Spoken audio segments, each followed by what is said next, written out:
Ok, buena tarde. ¿Cómo están? ¿Qué tal les fue de Reyes? Así se han de haber portado. Hoy es día jueves 9 de enero del año 2025. Por eso estoy preguntando por lo de los Reyes. Pero afortunadamente, independientemente del que crea que porque se porta bien recibe regalos, juguetes, pues la verdad es que los Reyes Magos siguen presentándose año con año y nos siguen trayendo 3 presentes, esos 3 presentes que le llevaron al niño que nació en un pesebre. ¿Cómo se llamaba el niño que nació en el pesebre? Emanuel, que quede bien claro, el que nació en el pesebre se llamaba Emanuel, porque según la historia que relatan los evangelios, el arcángel Gabriel, que es el que le corresponde a la luna, se le aparece a María y le dice: tendrás un hijo al que pondrás por nombre Emanuel, que significa Dios entre nosotros. Y entonces, unos días después de su nacimiento, llegan 3 personajes que le llevan 3 presentes: el oro, el incienso y la mirra, que son símbolos de 3 colegios, a donde posteriormente se fue a estudiar, porque por muy predestinado que estuviera, y por muy importante y trascendental su misión, cuando aterrizamos se nos olvidan muchas cosas, prácticamente todo. Así que hay que empezar nuevamente. Y la famosa vida secreta de Jesús corresponde a los periodos en los que fue a estudiar a esos 3 colegios. El oro representa la yoga que llegó del continente asiático. El personaje que lo llevó es el que iba en camello, que es el animal que representa a Asia. Fue del colegio de los brahmanes en la India, que son la casta sacerdotal hindú. Y luego el que llevó el incienso iba de África en elefante, que es el animal que simboliza el continente africano, y del colegio llamado los esenios. Y ahí estudió astrología. La astrología es pues la ciencia de los astros, y se dice que la bóveda celeste es un libro abierto, escrito por Dios, por amor a la humanidad. Y es el único libro que no se puede quemar. Así como a lo largo de la historia la humanidad ha hecho desastres terribles con muchos libros, como por ejemplo Biblioteca de Alejandría, infinidad de volúmenes, y se perdió una gran cantidad de datos. Pero bueno, no sé en qué año, pero es un registro. ¿Tú sabes la fecha? No, yo hago una pregunta. ¿Usted qué pregunta? Si Dios existe o no existe, ¿usted qué opinión tiene? La misma que Diego Rivera. Dios no existe. Dios es. Tú y yo existimos. ¿Sí se comprende? No es lo mismo existir que ser. Entonces Dios es con mayúsculas y son las principales palabras. Y entonces mucha gente pregunta: bueno, pero ¿qué es Dios? Pues Dios es todo. Todo. No puede haber nada fuera de Dios, porque un sinónimo de Dios es el creador. Y entonces, si algo está fuera de su creación, entonces pues Dios no es Dios. ¿Verdad? Así que en eso estoy de acuerdo. Esa expresión la pintó Diego Rivera en un mural y lo condenaron por hereje, ¿no? Pero él estaba expresando una idea metafísica muy amplia, muy profunda y muy importante. Porque el que crea que existe otra cosa, bueno, cada quien su propia experiencia.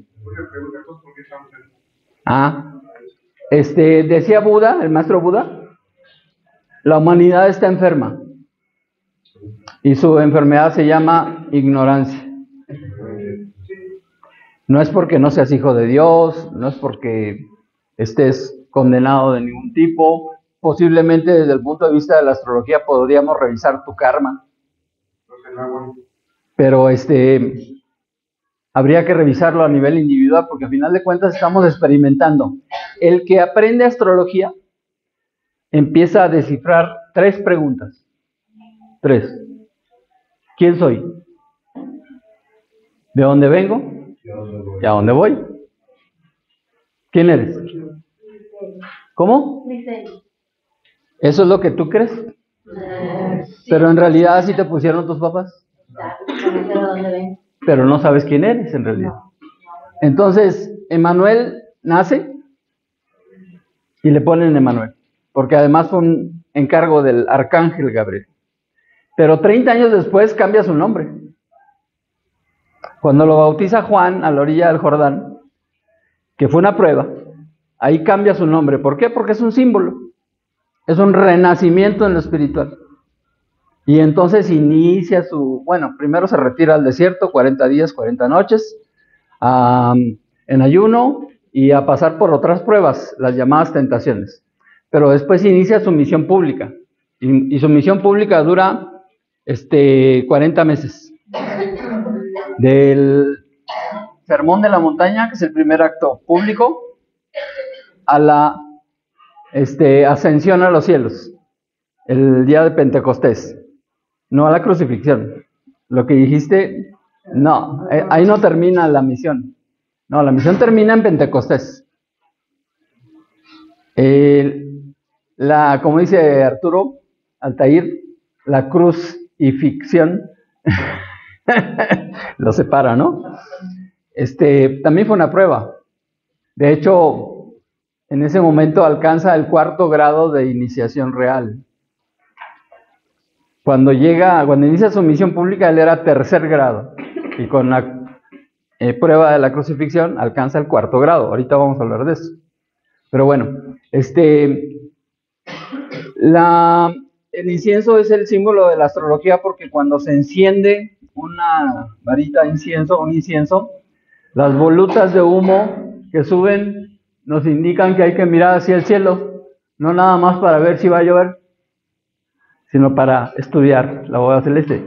En estas noches de invierno, cuando se despeja el cielo, se ve extraordinariamente hermoso, muchas agrupaciones de estrellas, y dentro de unos días, el día 21 en la noche, 21 de enero en la noche, se van a alinear 6 planetas. Eso es muy raro. Venus, Urano, Saturno, Júpiter, Neptuno y Plutón. No, y Marte, perdón. Se van a alinear, Marte. Entonces, pues para los aficionados a la astronomía, pues va a ser un evento especial. Pero astrológicamente hablando, trae un trenecito importantísimo que ojalá y tengamos oportunidad de comentarlo. Pero bueno, entonces, cuando 21 de enero, 6, se van a alinear 6 planetas. Además, cuando se enciende el incienso, es una invocación a los ángeles. Ese es el verdadero motivo de encender el incienso. No es para ahuyentar malos olores o para entrar en éxtasis, aunque se ha utilizado también para eso. Pero el verdadero sentido es invocar a los ángeles. ¿Por qué? Porque los ángeles son fuerzas cósmicas. Entonces, yo tengo una duda. Fíjate que me he dado cuenta que he visto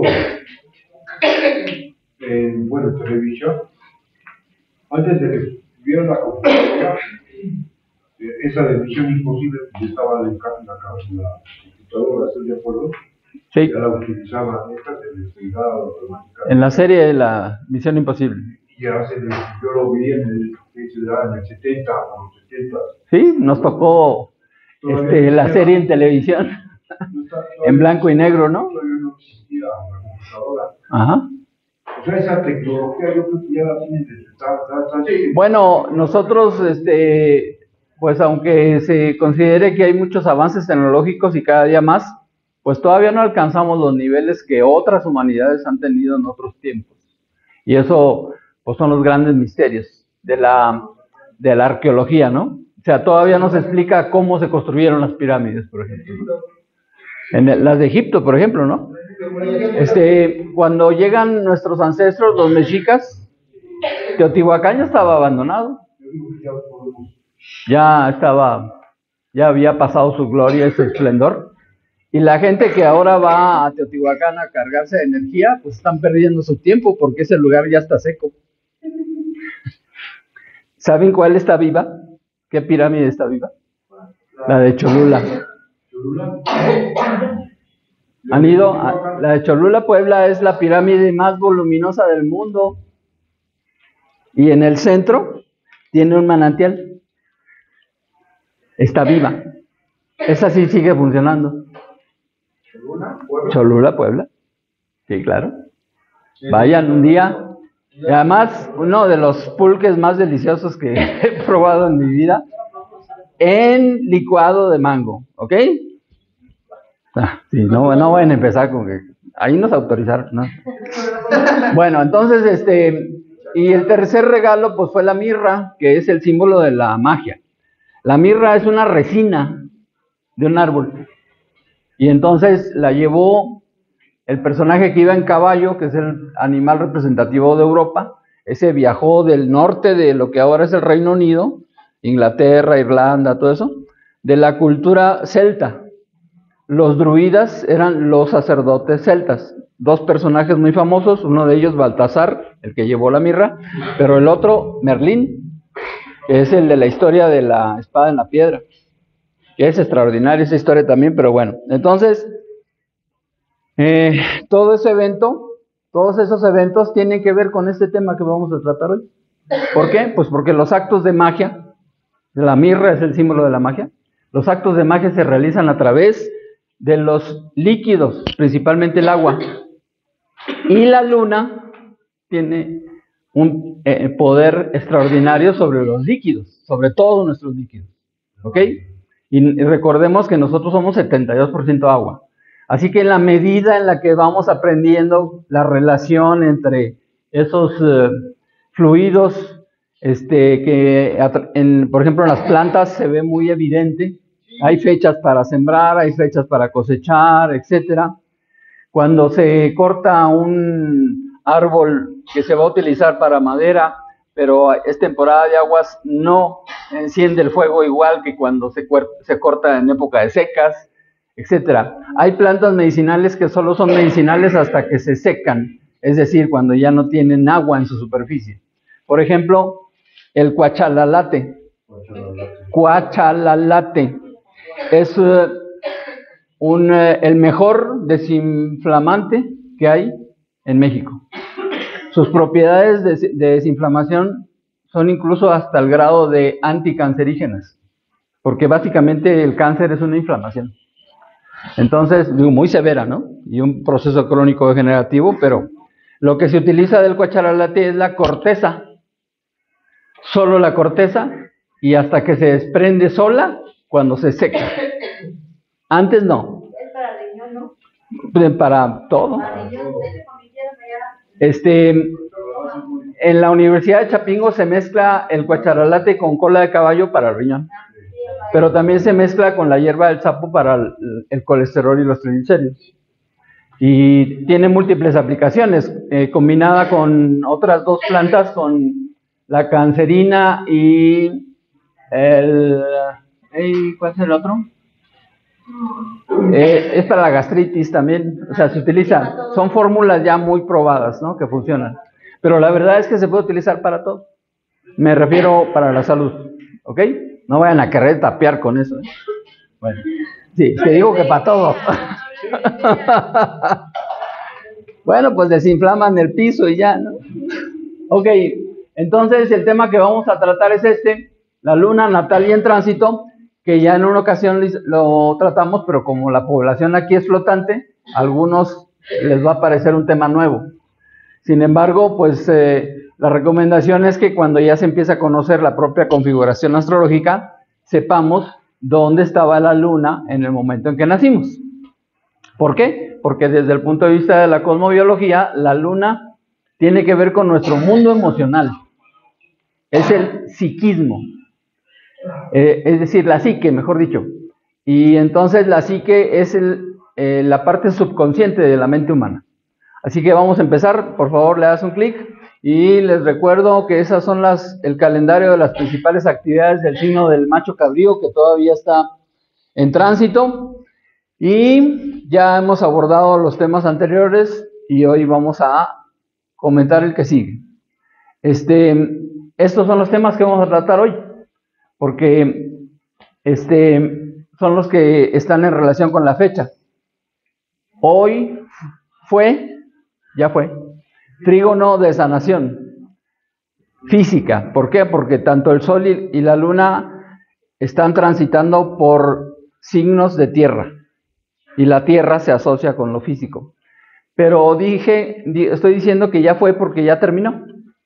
El momento perfecto fue a las 0:53 y empezó unas 9 horas antes y terminó unas 9 horas después, así que ahorita ya son pasadas las 6 de la tarde, ya se terminó el influjo. Cuando se sabe esto con anticipación, uno no se puede preparar y uno puede organizar algún tipo de terapia. En el caso de la oportunidad para sanación física, pues una terapia física, es decir, un alimento. Es lo que decía Hipócrates. Hipócrates decía que tu alimento sea tu medicina y tu medicina tu alimento. Entonces, así como hay plantas medicinales, también hay alimentos curativos y hay temas extraordinarios como por ejemplo la jugoterapia. ¿Alguien ha practicado jugoterapia aquí? No me refiero a en esta estancia que tienen en este momento, sino que en su vida han tenido la oportunidad de practicar jugoterapia.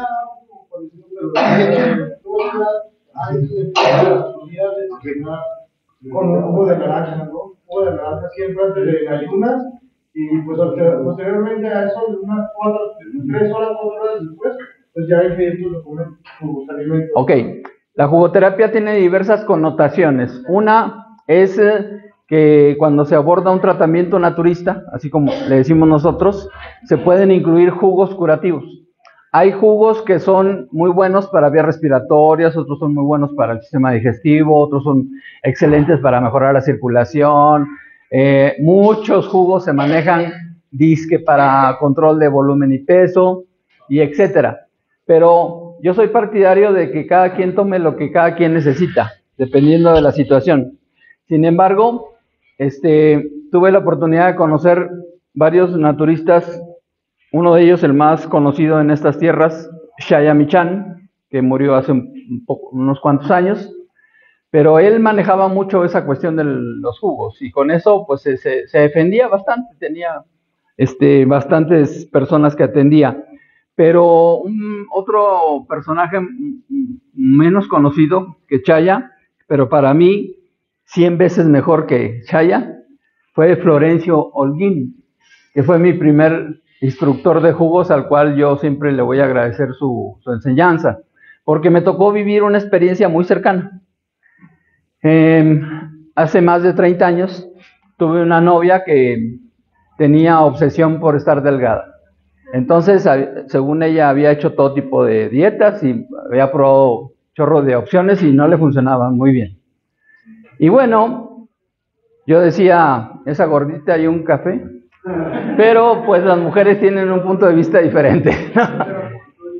Dentro de las múltiples métodos que ella había probado, asistió a unas clínicas llamadas TEO, que ya no existen. Esas clínicas lo que hacían es que les daban anfetaminas y diuréticos. Y claro que al principio les funcionaba, pero luego venían unos rebotes terribles. Entonces, la anfetamina, pues no necesariamente, no es natural y no todo el mundo lo procesa bien. En el caso de ella, le afectó. Y entonces un día íbamos en la calle y le dio un dolor en el vientre.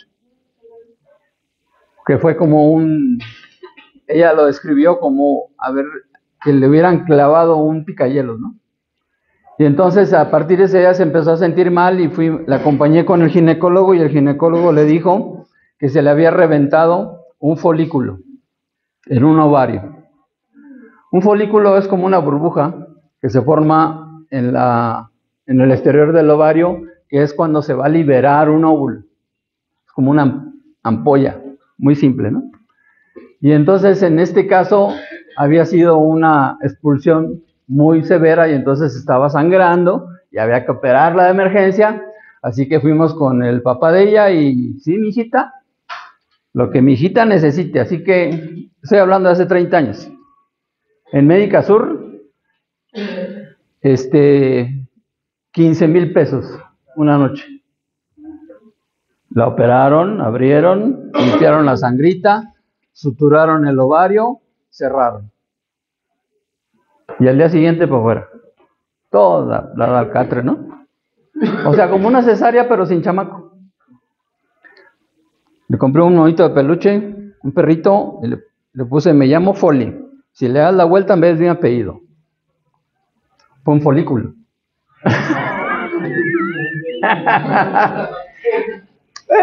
Así quedó. 2 meses después, le volvió a pasar lo mismo. En el mismo lado, en el mismo ovario. Y otra vez, de emergencia, operarla, ya en otra clínica, allá en Texcoco. Y otra vez abrieron sobre la misma cicatriz, limpiaron la sangre, suturaron, cerraron y para afuera. 2 meses después, vuelve a pasar lo mismo, por tercera ocasión. Y entonces, para ese entonces, yo ya había conocido a Florencio Holguín y fui con él y le dije, oye, pasa esto. Y me dijo, ¿con jugos? ¿Serio? Sí. Pues tú dime qué hacemos y yo me encargo de que se los tome. Me hizo una receta. Se tenía que tomar un jugo cada 2 horas. Desde las 6 de la mañana hasta las 10 de la noche. Cada 2 horas. Y todavía aparte se tenía que despertar a la 1 de la mañana a tomarse un vaso de jugo de limón. Que en ese momento yo no sabía que eso es para el hígado. ¿Ok? Entonces, fui a la central de abastos, comprar costales de naranjas, de piñas, de zanahorias, de hierbas y de un chorro de cosas. Y armamos equipo, ¿no? En esa temporada me fui a vivir a su casa, una amiga de ella, la señora que ayudaba, y hicimos equipo para que la señorita se tomara sus jugos cada 2 horas.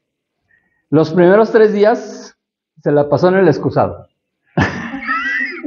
Tomaba jugos y corría, porque se salía todo. Y nosotros corríamos a la calle porque apestaba. Pero al 4.º día empezó a sentirse bien. A la semana ya le cambió la cara. Se evitó la 3.ª cirugía. La segunda semana, no, ya nos estábamos riendo. Ya tomaba el jugo y lo disfrutaba. Y también nosotros ya no nos espantábamos. La 3.ª semana era para un programa de 1 mes.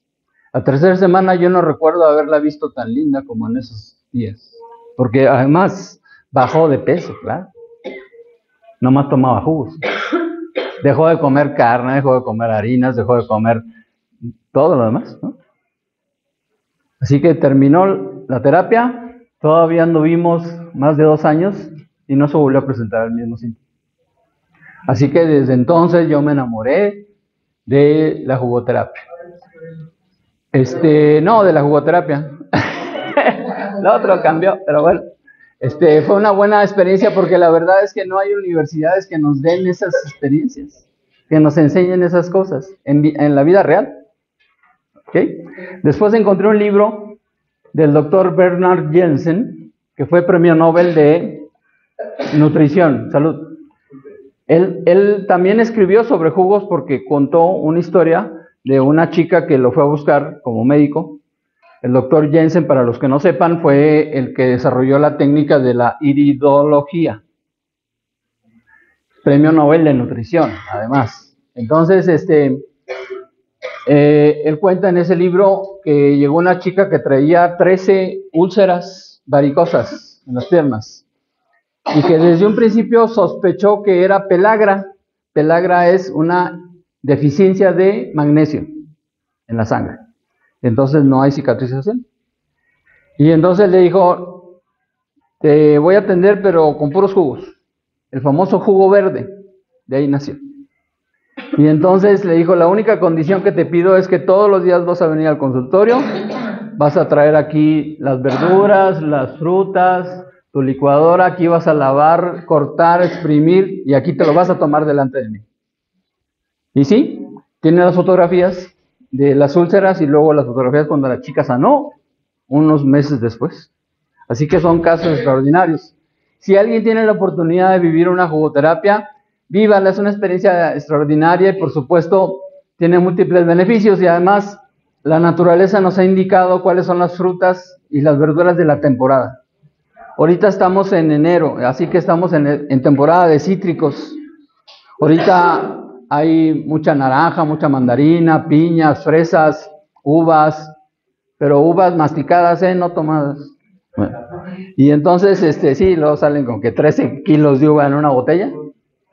Bueno, entonces, es una experiencia extraordinaria. Yo actualmente checo qué es lo que cada persona necesita y hay múltiples opciones. Así que cuando se tenga la oportunidad, una vez que se pueda hacer fuera, con todo gusto, yo puedo asesorarles. ¿Ok? Bueno, entonces, la luna es la responsable del correcto crecimiento de las plantas medicinales y de ahí se deriva esta área de la jugoterapia. ¿Ok? También se puede optar por hacer monodieta de jugo. Hay curas de frutas y de verduras extraordinarias, unas más fuertes que otras. Por ejemplo, tenemos la cura del limón o la cura de la naranja, que ahorita son temporada. La cura del limón es muy directa hacia el hígado. La cura de la naranja hacia los pulmones. La cura del limón consiste en tomar jugo de limón en ayunas. Pero el primer día se toma el jugo de un limón. Solo un limón. El segundo, 2. El tercero, 3. Y así se va aumentando un limón por día hasta que se llega a 15. Y luego se regresan. 15, 14, 13, 2. Entonces la terapia dura 30 días. Para cuando están en el día 13, 14, 15, 16, ya le sale el limón hasta por las orejas. Y hasta verde se ponen los ojos. Yo los tenía negros. Bueno, la de la naranja es un poquito más corta, pero más fuerte. Porque ahí se trata básicamente de hacer ayuno. Porque el primer día es tomar solo el jugo de una naranja en todo el día. Y el resto del día, agua. El segundo día es el jugo de 2 naranjas. El siguiente, 4 naranjas. El siguiente, 8. Luego 16. Luego 32 y luego 64. Cuando llegan a 64 ya no quieren naranja. Pero ese es la línea a trascender. Porque el sexto día, séptimo día, el octavo día se repite nuevamente 64 naranjas, el siguiente 32, el siguiente 16, 8, 4, 2, 1. Entonces sí es fuerte, pero los resultados extraordinarios. Ese es el principio hipocrático, que tu medicina sea tu alimento. Sí, pero pues después nació la industria farmacéutica, ¿no? El primer medicamento oficialmente fue la aspirina. El ácido acetil salicílico es el principio activo de una planta medicinal llamada el sauce, además de otros que tiene. Pero la industria Bayer sintetizó esa sustancia y la puso en una pastilla para atenuar el dolor de cabeza. Ahí nació la industria farmacéutica hace 135 años. Y bueno, desde entonces se han desarrollado muchas cosas, incluso la misma aspirina ha evolucionado. Actualmente se maneja para evitar infartos, la gente mayor incluso la puede necesitar, y yo nunca he dicho que sea mala. Yo lo único que pregunto es si la necesitan o no. Si la necesitan, adelante. Si no la necesitan, ¿a qué se la toman? ¿Sí me explico? Bueno, entonces, en base a eso, vamos a entrar en el terreno y este es el maestre de la Ferrier. Dale otro clic. Su nombre, una vez que realizó su pequeño samadhi para obtener el grado de Mahatma Chandra, Bala Guruji, que es el nombre que se le asignó una vez que vivió la experiencia al subir al monte Kailas en el Tíbet, y inició una gira, y cuando la finalizó, tomaron esa fotografía de él en París señalando el obelisco. Y esa foto es muy importante porque de esa manera nos indica seguir las enseñanzas que él mostró, no seguirlo a él. Muy diferente.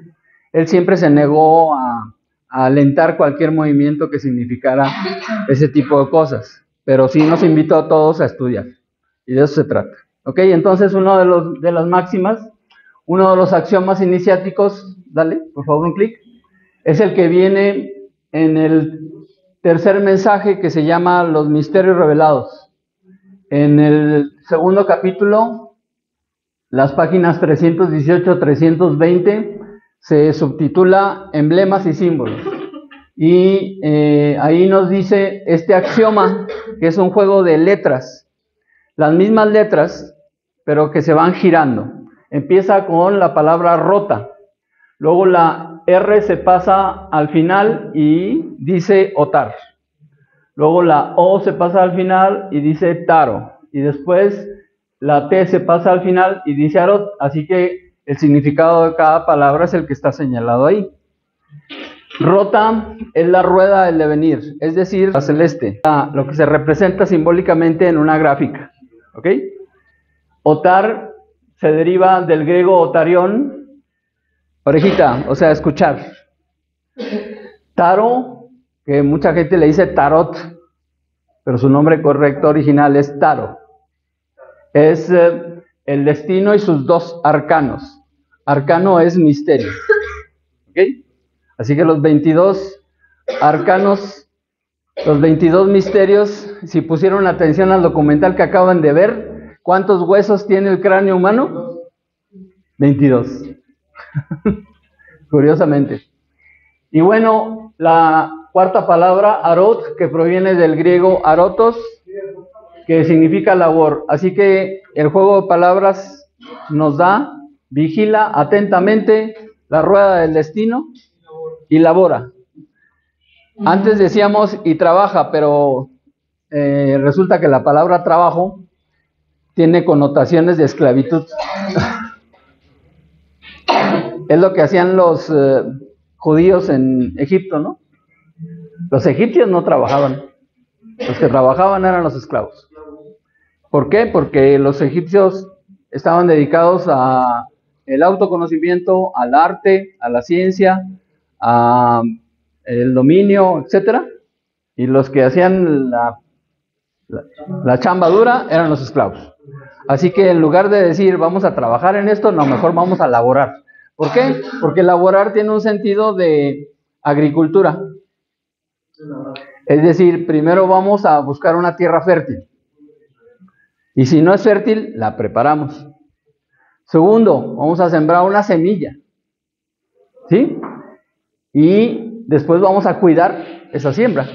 No es nomás poner la semilla y hay que a ver qué pasa, ¿no? Sino que es una labor de ir cuidando lo que cada uno siembra. ¿Y saben cuál es el resultado? Que cada quien cosecha lo que sembró. No se puede de otra forma, ¿no? Bueno, entonces en base a esto, dale por favor, el cuerpo celeste más cercano a la Tierra, pues es nuestro satélite natural, que es la Luna, el cual ejerce un efecto poderosísimo sobre los líquidos. En especial se puede observar su efecto en la marea. La marea alta es provocada precisamente por la fuerza de atracción del campo magnético por donde circula la Luna. Y entonces si la Luna hace eso, si la Luna hace eso con el mar, imagínense lo que hace con nosotros. que somos 72% agua. Y entonces, este es el ciclo lunar, de luna nueva a luna nueva, más o menos 28 o 29 días, y las diversas fases que podemos observar, y yo le puse además ahí 2 triángulos, que se refiere al momento de los trígonos de sanación que mencioné al principio. Solo hay 2 por ciclo lunar, y uno es en la fase creciente y otro es en la fase menguante. Entonces, el que fue hoy en la madrugada fue en la fase creciente, porque el próximo día, lunes, vamos a tener luna llena. ¿Ok? Los cuentos que hablan de que la gente se altera con la luna, que era la imagen que presenté en la portada de la plática, se refiere a todo esto. Hay gente hipersensible a la influencia lunar. ¿Por qué? Porque por su configuración astrológica les afecta.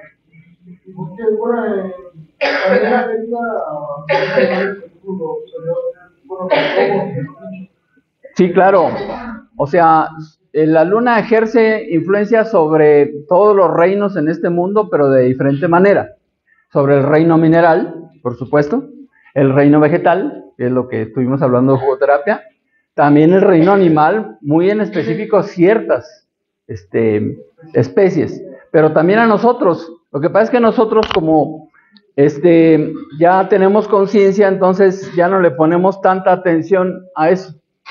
Pero cuando empezamos a estudiarlo de manera consciente y voluntaria, entonces empezamos a detectar momentos adecuados. Y de hecho, la recomendación es que cuando se empieza a manejar estas cuestiones, sobre todo aprovechar la fase de luna creciente y aprender a evitar los riesgos en las fases menguantes. Una de las principales recomendaciones de la fase menguante a evitar es la concepción.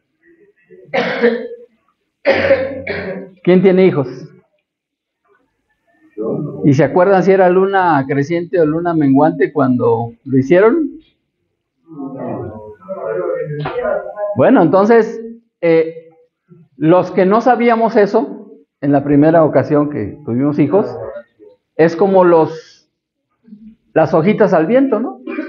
O saber qué sale. Porque dice la enseñanza que cuando se procrea, cuando la luna va ascendiendo, se invita a venir a seres de luz. Pero cuando no es así, se cuela de todo. Así que los que ya tenemos hijos y no lo sabíamos, pues ya que no. La siguiente estrategia es amar a los hijos, ¿no? El que no ame a su hijo y no le gusta, pues lo tiran o lo regalan. ¿No? Ese fue... Déjenme oír. Si es de niña o niño, depende de la luna.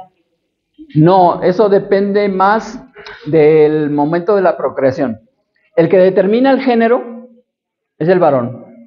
Los varones producimos 2 tipos de espermatozoides. Uno que es el que transporta el cromosoma X y el otro el cromosoma Y.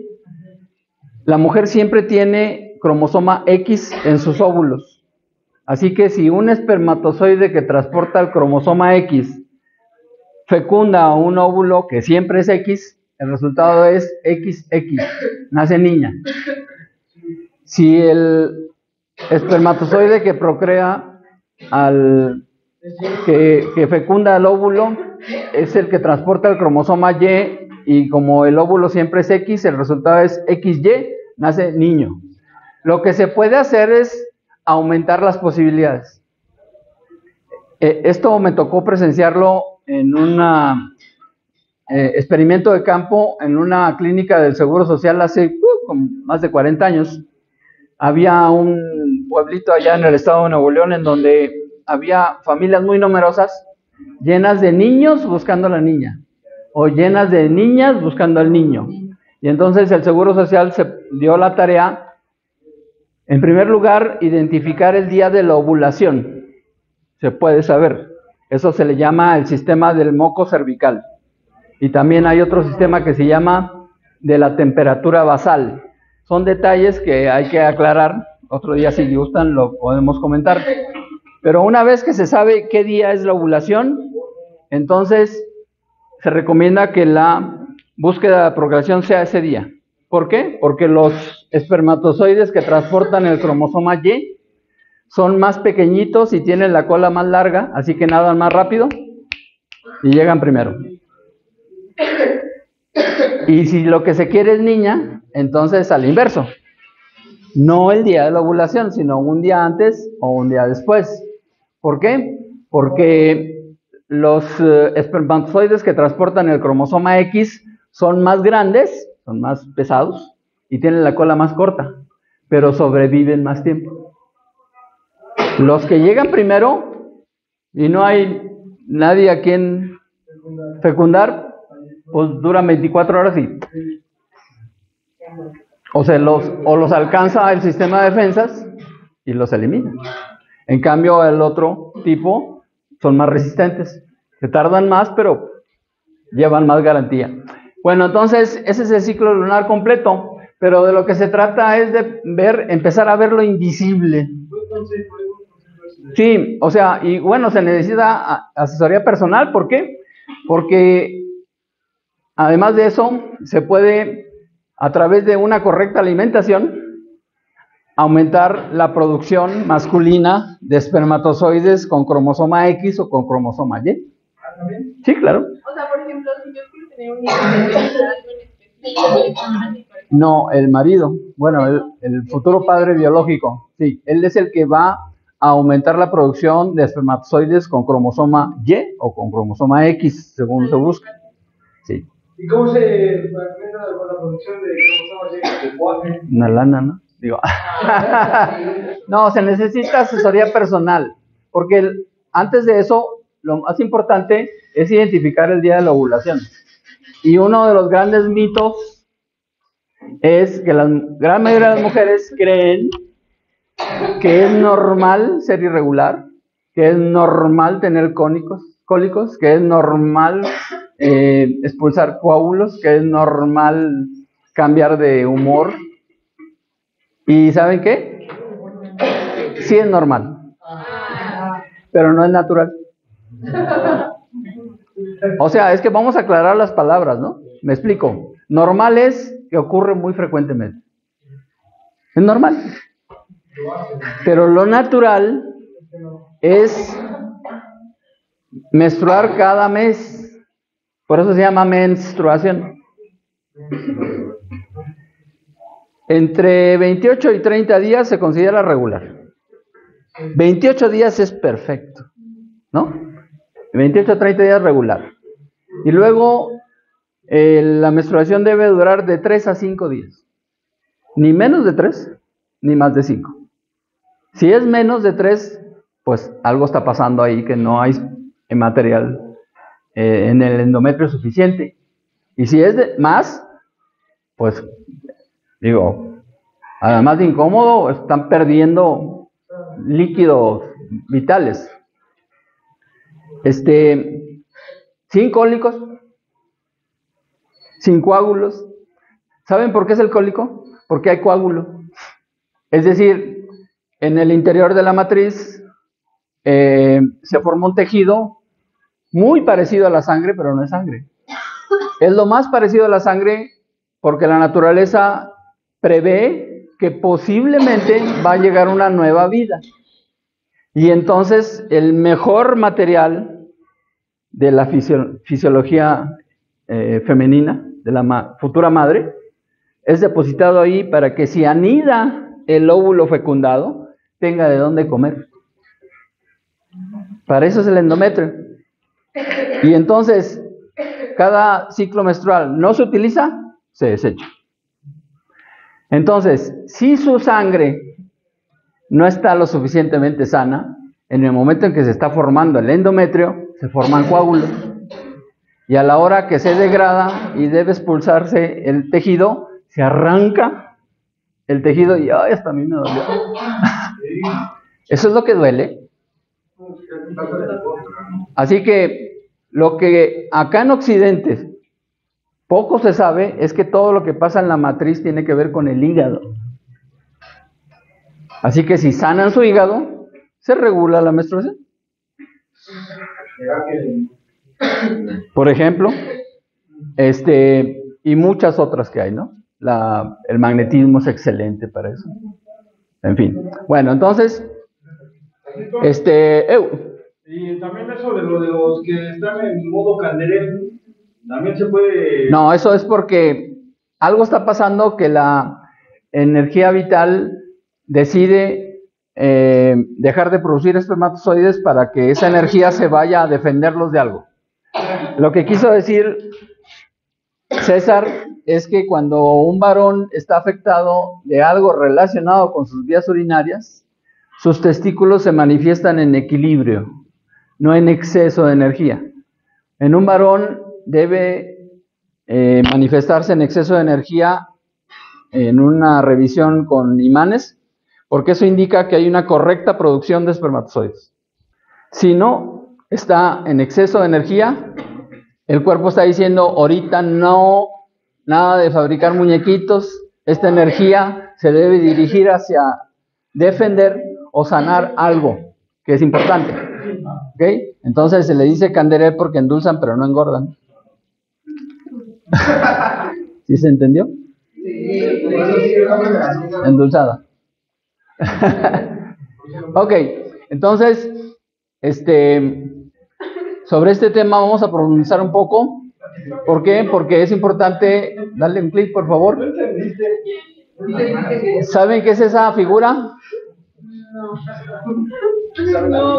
Su nombre es el Gran Arcano. Hace rato, en el axioma iniciático, decíamos que Taro significa el destino y sus 22 arcanos, es decir, sus 22 misterios.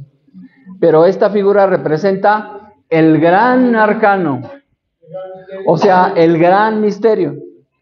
Así que, ¿cuál es el gran misterio? El mayor misterio, el más importante y trascendental misterio es la vida.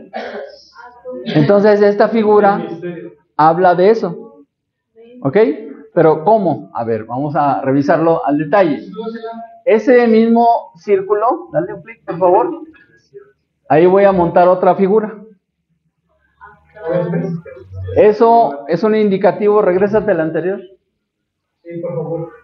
Si se fijaron, en el centro hay casi un círculo completo, pero no está completo. Y en la parte de abajo de la circunferencia hay una zona oscura. Y en la de arriba es una zona brillante. Entonces, si le volvemos a avanzar, ahora lo vemos así. ¿Y esto qué significa? ¿Pasamos por eso? ¿Cuenta o no? ¿Y cómo se pasa? Se pasa en relación a la luna. Por eso insisto una y otra vez y otra vez y otra vez en la importancia de conocer sobre el tema de la luna. No solo astronómico, no solo en la agricultura, no solo la menstruación, la procreación, etcétera, sino muchísimo más profundo, que es ¿qué estamos haciendo aquí? ¿Cómo llegamos? ¿Cómo nos vamos a ir? O sea, las tres preguntas: ¿quién soy? ¿Y a dónde voy? Entonces, esta historia empieza exactamente en el centro. Dale un clic. Justo en ese punto es cuando ocurre la procreación. El ciclo menstrual femenino, teóricamente, es un ciclo lunar. ¿Ok? En un momento de ese ciclo hay ovulación y puede haber una procreación. Y los que ya estamos aquí, así fue. ¿Ok? Bueno, entonces la segunda. 10 meses lunares después, si el embarazo llega a término, nacemos. Primero fue un mes lunar, 10 meses lunares, que son 9 meses calendario. Aquí estamos contando meses lunares, ¿ok? 28, 29 días. Luego la siguiente etapa, 100 meses lunares, que es la infancia. Es el documental que acaban de ver. En el documental hablan de la importancia de los primeros 4 años, pero la verdad es que el periodo de infancia son 7 años. Y ese es el tiempo que se tarda el espíritu realmente en aterrizar. En el momento en que ocurre la procreación, lo que entra, lo que transporta el espermatozoide, es el alma. Y esa alma fecunda a la célula germinal femenina y se forma la primer célula, que se llama cigoto. Y de ahí, 9 meses después, calendario, 10 meses lunares después, van a ser un niño. Y cuando se hace esto, es como un libro más cercano a la divinidad de nosotros y la mujer, porque es la que estamos creando. Bueno, hay muchos temas al respecto. El mejor sexo, Sí. para el mejor sexo se requieren 6. ¿Sí? A ver, yo tenía entendido. ¿6 qué? Para allá voy. O sea, 6 qué. Bueno, aquí tengo 3. Y acá tengo otros 3. 3 horas, sí. 3 horas, dice. No, necesitamos un cuerpo físico, una alma y un espíritu. Y del otro lado, pues otro cuerpo físico, otra alma y otro espíritu. Y entonces, 6, ¿no? Eso puede ser una comunión. Espérame. O sea, empecemos por lo físico. El sexo físico está bien. En su carta natal pueden ver qué tipo de energía sexual tiene cada uno. Lo que hagan con ella es su rollo. Y en mi pueblo dicen que se vale de todo menos picarse los ojos. O sea, no hacerse daño, ¿no? Como adultos podemos pasárnosla muy bien, puede ser muy divertido, muy pleno. Sí, también hay muchos traumas, ¿no? En ese aspecto, pero bueno. Pero también hay un sexo a nivel de almas, y ese sexo a nivel de almas se llama simpatía. Simpatía.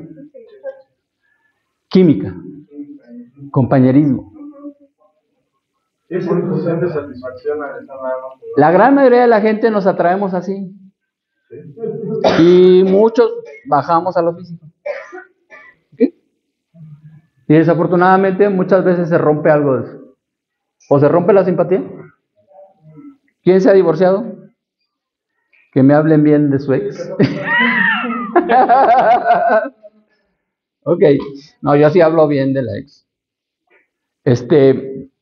¿Ya sonó la alarma? Ok. Ahorita nada más apagarla y seguimos.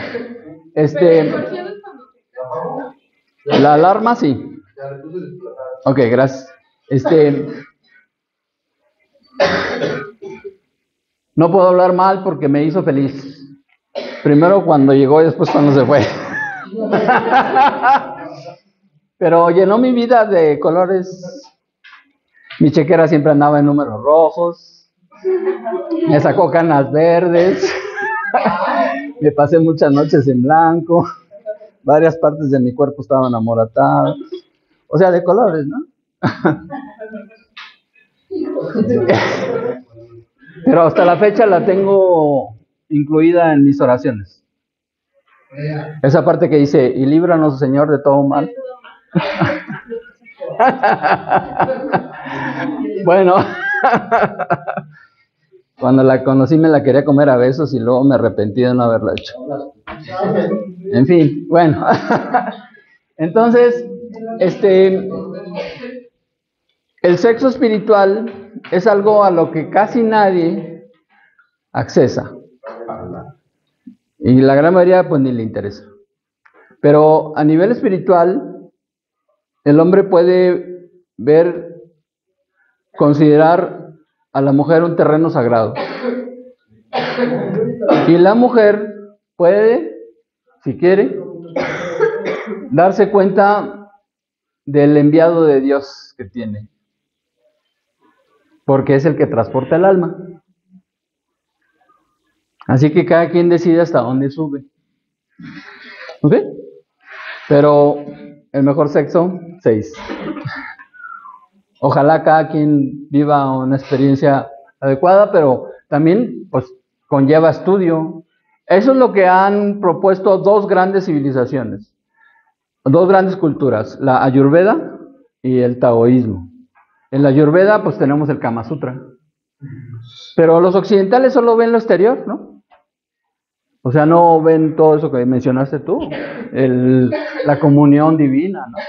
Y en el taoísmo, pues el taoísmo, en lugar de pretender someter a la mujer, se alió y hasta se considera que cuando un hombre se disciplina, puede llegar a ser tan poderoso como una mujer. Entonces sí hay mucho que aprender, claro, ¿no? Y de hecho este mundo es femenino. Femenino. Entonces los masculinos, machotes acá bien fuertes. No, lo que tenemos que hacer es aprender a apreciar. Pero bueno, entonces vámonos más rápido. Este punto es cuando realmente aterrizó el espíritu. Antes no hay espíritu. En el momento en que se corta el cordón umbilical y aspiramos la primera bocanada de aire, en ese momento empieza a ingresar el espíritu. Y el cráneo humano, que es lo que vieron en el documental, es móvil, porque tiene que pasar por el canal vaginal cuando es natural el parto. Y entonces ya que salió el bebé, el cráneo empieza a cerrarse, pero queda una abertura en el techo y se le llama la fontanela o la mollera. E incluso se puede ver palpitar ahí, ¿no? Por ahí entra el espíritu. Y el espíritu va a bajar hasta que aterrice. Y ese proceso para nosotros se tarda 7 años. A nivel de eternidad es un instante. Pero no sé si sepan, en la base de la columna tenemos un hueso en forma de triángulo con la punta hacia abajo. Y este hueso se llama sacro. ¿Y qué significa sacro? Sagrado. Ahí llega el espíritu. Por eso la importancia de mantener flexible la columna vertebral, porque hasta acá está la energía espiritual. Bueno, entonces, una vez que se termina este ciclo, ya se considera, ya aterrizó el espíritu, pero este proceso sigue. Dale otro clic. Ahora tenemos 1000 meses lunares para recordar quiénes somos. 77 años. Bueno, es que los 77 años más los 7 de la infancia, 84. Y 84 años es el tiempo que se tarda el planeta Urano en darle una vuelta completa al Sol. El que alcance 84 años, muy probable que ya esté cerca de la sabiduría. ¿Ok? ¿Por qué? Porque esto sigue. Pueden vivir, si quieren, 150 años, pero lo más importante es este ciclo. ¿Por qué? Porque una vez que pasemos eso, vamos a regresar al mismo punto. Y entonces, dale otro clic. Justo por donde llegamos, por ahí nos vamos a volver a ir. O sea, el primer acto del ser humano, al cortar el cordón umbilical, es aspirar. Y el último, así que este aire es prestado. No lo desperdicie. ¿Me explico? ¿Por qué? Porque cuando llegue el momento, este es el cuerpo físico, este es el alma. En el último instante le van a hacer así. Se separan. Este bulto ya no va a tener ánima, porque el ánima ya va a estar desconectado. Pero también, pongan atención, si les toca la fortuna de estar presente en el momento en que una persona exhale su último suspiro, tomen conciencia de que ahí está todavía. Las gentes que han tenido experiencias de muerte clínica cuentan que su cuerpo se elevó y que desde arriba empezaron a ver todo y vieron cómo los atendían y después de un tiempo, ¡pum!, regresaron, ¿no? Y yo pregunto, ¿y con qué ojos lo vieron? Ah, pues con los ojos psíquicos. Pues más allá. O sea, es el alma la que está viendo. Nosotros vemos porque tenemos un alma. ¿Sí? Somos un espíritu que le puso un alma a este bulto. Por eso la importancia de cuidar el vehículo, no intoxicarlo, como mínimo. Y luego hacer la mejor obra para regocijo del espíritu. Bueno, entonces, ese tiempo, al momento en que una persona exhala su último suspiro, se pierden 23 gramos de peso. Pero 40 minutos después hay una segunda pérdida de peso. Unos cuantos microgramos. Esa es la salida del alma. Y luego el siguiente clic. 1/100 de mes lunar después, el alma que se quedó ahí se separa. Y entonces a donde lleven el bulto, ahí va el alma. Lo llevan al crematorio, ahí va el alma. Lo embalsaman, ahí va el alma. Lo entierran de volada, ahí se va el alma. Ahí está. Y el siguiente paso es que el alma se retire.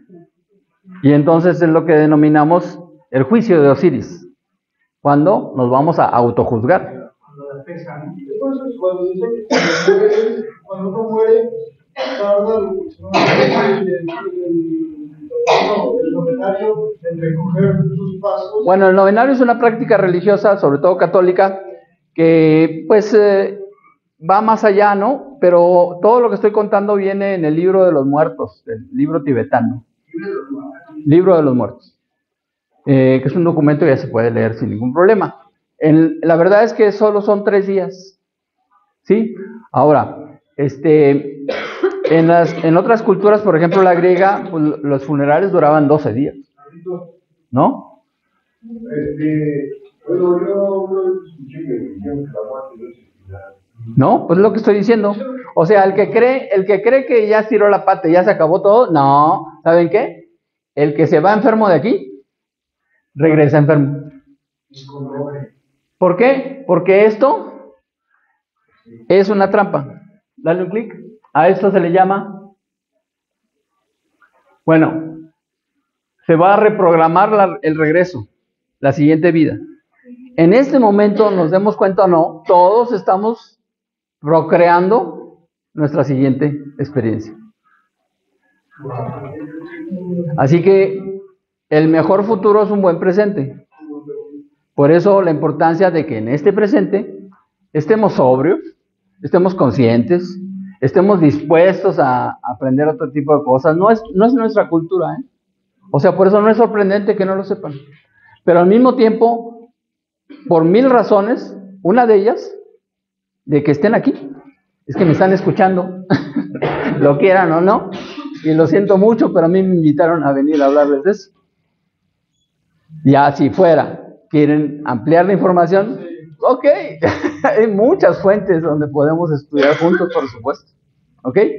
Entonces, esto tiene un nombre, se le conoce como la rueda del samsara.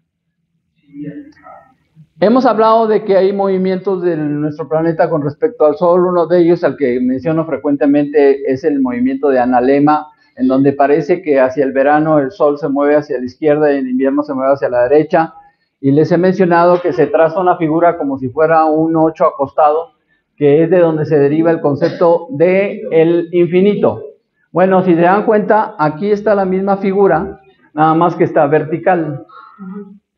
O sea, nacemos, la infancia, la etapa adulta, morimos y luego andamos en el plano astral y luego otra vez regresamos, volvemos a nacer y una y otra y otra y otra y... Cuenta la leyenda que el Buda, en el momento en que alcanza la iluminación, recuerda sus 800 vidas. ¿Cuántas llevan? ¿Cuántas más quieren desperdiciar? Nada más que yo creo que si se desperdicia una, la siguiente va a ser más fuerte, más dura. Entonces, ¿por qué no seguir la recomendación de los maestros? Está escrito en la enseñanza, tenéis que nacer de nuevo. Entonces, uno de los símbolos del renacimiento espiritual en esta vida, en este plano, es vamos a cambiar de vida. ¿Sí me explico? Yo me presento ante ustedes como Carlitos Paz, pero ese no es mi nombre. Es un ejercicio de despersonalización. Es un ensayo de un renacimiento en lo espiritual. ¿Sí? Mi nombre real es Carlos Esteban. Si me dicen Carlitos, es una caricia verbal, me gusta, ¿sí? Pero no es mi nombre oficial. Es un seudónimo. y estoy practicando. ¿Ok? Dentro de algún tiempo, otra vez cambio el nombre y vemos otra experiencia. ¿Ok? Pero bueno, entonces, para avanzarle con esto, pues de aquí la importancia de que cada quien sepa dónde tiene su luna de nacimiento. ¿Trajeron sus gráficas, los que ya les he traído sus gráficas? Nadie la trajo. Bueno, pues ustedes se lo pierden porque miren, eso es lo que deben de aprender de su propia luna. Vamos a irnos un poco más rápido. Los que nacen con la luna en Aries, ¿dónde tienes tu luna, César? César, ¿dónde tienes tu luna? Mi luna la tengo. ¿En qué signo? En el signo del olvido, dice. La tengo en Acuario. Ok, ¿en qué casa? Eso. Acuario. Para eso son las gráficas. Acuario. ¿Pero en qué casa? La 1, la 2, la 3. Bueno, vámonos más rápido, nomás para que lo vean, porque no hay tiempo de leerlo. En la casa 12. Ok. Vamos avanzándole. Ese es los que nacieron con la luna en el toro. Si se fijan allá arriba dice exaltación. El domicilio astrológico de la luna es el signo del cangrejo.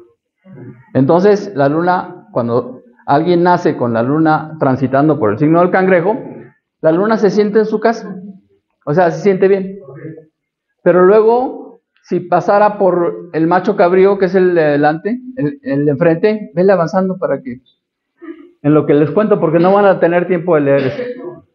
Es hasta que tengan sus gráficas, cuando van a saber cuál es qué tipo de mundo emocional tiene cada uno. Ese es el estudio. Síguele. Cuando la luna transita por el signo opuesto del cangrejo, que es el macho cabrío, ya no está en su casa. Se siente incómodo. Es como si estuviera en casa de la suegra. Pero luego hay un lugar en donde la luna se siente mejor que en su casa. Y eso es cuando la luna está en el toro. Por eso decía ahí exaltación. Y luego, en el signo de enfrente del toro, que es el escorpión, es cuando la luna se siente exiliado. O sea, el peor lugar. O puede ser está encarcelado. O puede ser está en un hospital internado. O está en el CREA, ¿no?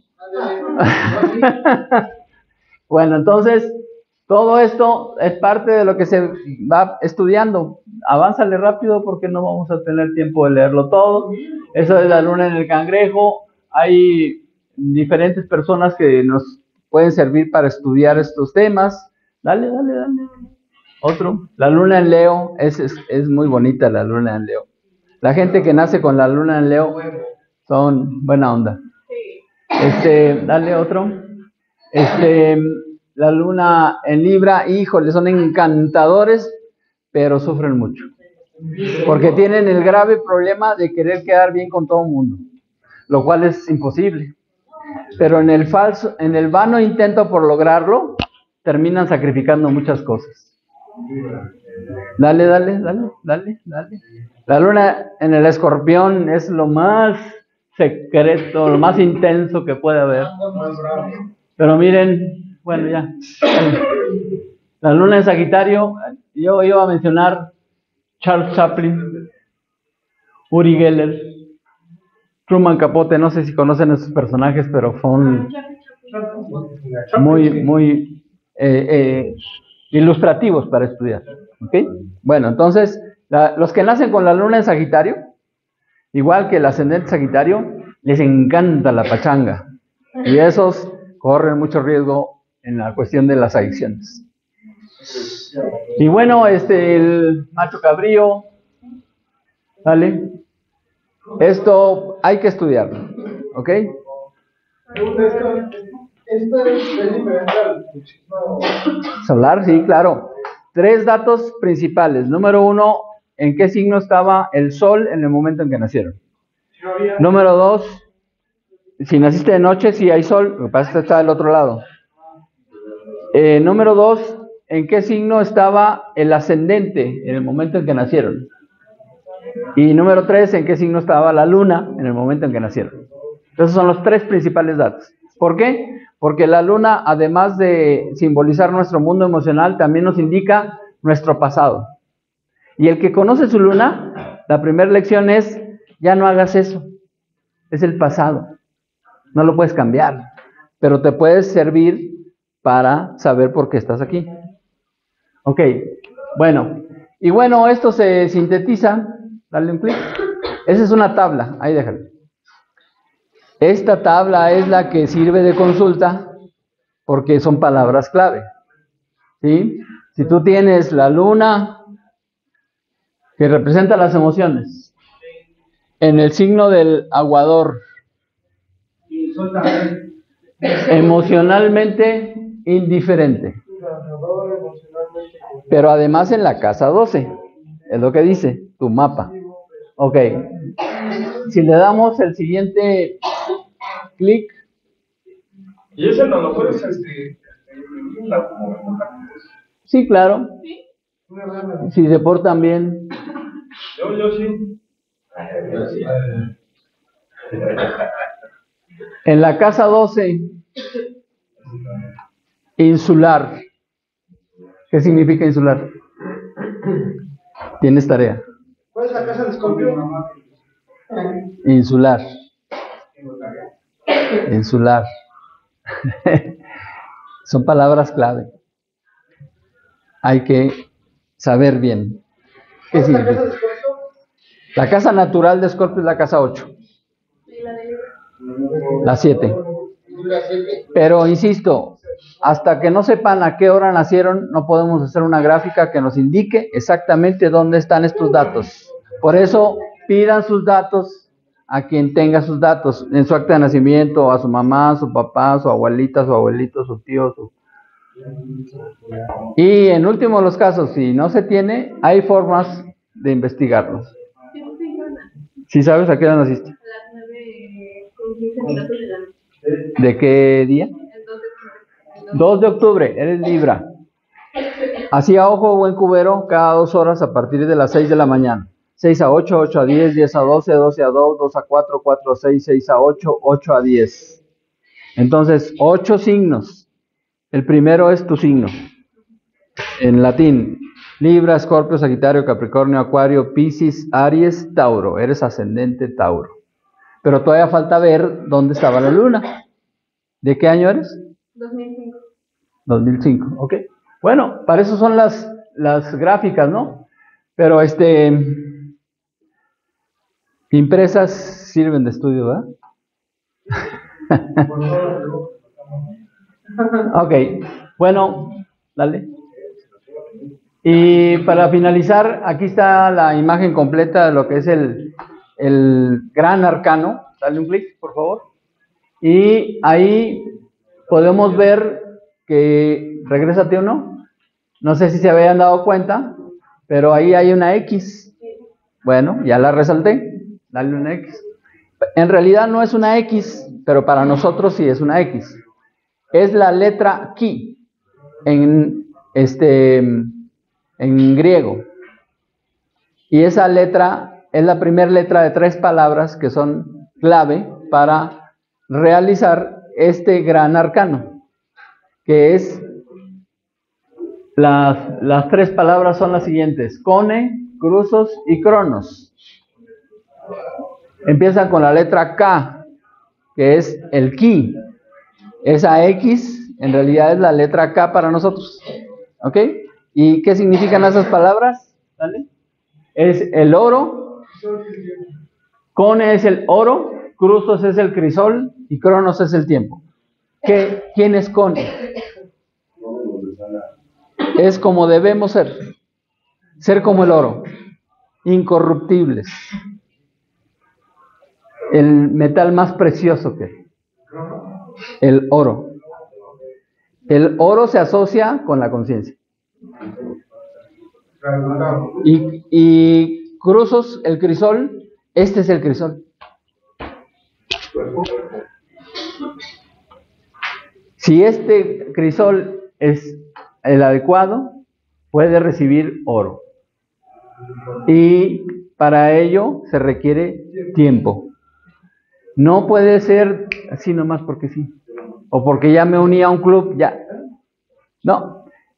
La práctica de esto puede llevar toda la vida, pero la iluminación es instantánea. ¿Ok? Y eso solo con el tiempo. Así que en base a esto es como se ha desarrollado el concepto de los grados iniciáticos. Vámonos un poquito más rápido. Los grados iniciáticos están señalados en esta misma figura y son 7. El primero es el que se refiere a la empuñadura, que es el novicio. Y lo estoy mencionando porque hace unos días, el 25 de diciembre, cósmicamente el 22, se celebró el día del Getúls, que es el novicio. Y su palabra lo dice, no vicio, sin vicios. El novicio es un estudiante y también se le considera un neófito, que puede interpretarse como un ignorante. Es el que accesa por primera vez a empezar a conocer estos temas. Es un aprendiz. Pero la palabra neófito también significa una nueva planta. Entonces, es el símbolo del renacimiento en lo espiritual. Ahora bien, antes de ser una nueva planta, se es una semilla. Esa semilla que mencionamos de la labor consciente que queremos hacer, realizar.